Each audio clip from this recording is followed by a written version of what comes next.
ఏపీలో ఎన్నికలు ఈసారి టీడీపీకి నౌ ఆర్ నెవర్ అన్నట్లుగా మారాయి. ఎన్నికల కోసం చంద్రబాబు చాలా కాలంగా ప్రణాళికలతో సిద్ధమయ్యారు. పవన్ కళ్యాణ్ బీజేపీతో పొత్తు విషయంలో వ్యూహాత్మకంగా వ్యవహరించారు.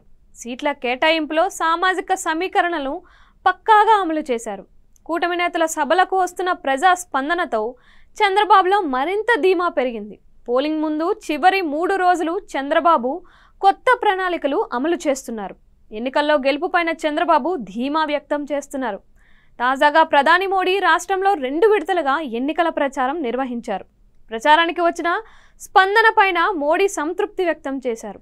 ఏపీలో ఎన్డీఏ కూటమికి మెజార్టీ వస్తుందని ప్రధాని సైతం కూటమి నేతలతో వ్యాఖ్యానించారు.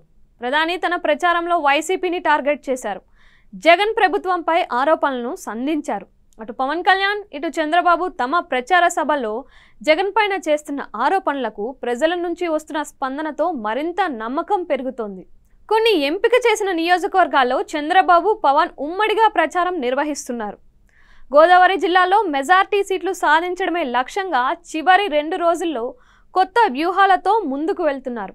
జగన్ పాలనలో వైఫల్యాలను ఎండగడుతూ తాను అధికారంలోకి వచ్చాక ఎటువంటి మార్పులు తీసుకువస్తాను అనేది చంద్రబాబు ప్రధానంగా తన సభల్లో వివరిస్తున్నారు.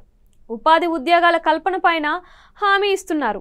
వైసీపీ హయాంలో జరిగిన ల్యాండ్ శాండ్ కుంభకోణాలపై ప్రజల్లో ఉన్న వ్యతిరేకతను అనుకూలంగా మలుచుకుంటున్నారు. ఇదే సమయంలో ప్రభుత్వ వ్యతిరేకతను ఓటుగా మలుచుకునేందుకు చంద్రబాబు పార్టీ నేతలను పదే అలర్ట్ చేస్తున్నారు. అభ్యర్థుల ప్రచార తీరు, ఎలక్షన్ నిర్వహణపై కీలక సూచనలను అందిస్తున్నారు. పార్టీ ఎన్నికల కమిటీ రాష్ట్ర వ్యాప్తంగా అభ్యర్థుల ప్రచార తీరుతెన్నులను పరిశీలిస్తుంది. ప్రతిరోజు చంద్రబాబుకి నివేదికలను అందిస్తోంది. అభ్యర్థులు చేసుకోవాల్సిన మార్పు చేర్పుల గురించి నాయకత్వం అలర్ట్ చేస్తుంది. ఇక పోలింగ్కి 3 రోజుల సమయం మాత్రమే ఉండడంతో చంద్రబాబు మరింత అప్రమత్తమయ్యారు. పార్టీ కేంద్ర కార్యాలయం నుంచి పోటీలో ఉన్న అభ్యర్థులతో టచ్లోకి వెళ్తున్నారు. కీలక సమయం కావడంతో ఏ రకంగా వ్యవహరించాలి అనే దిశానిర్దేశం చేస్తున్నారు.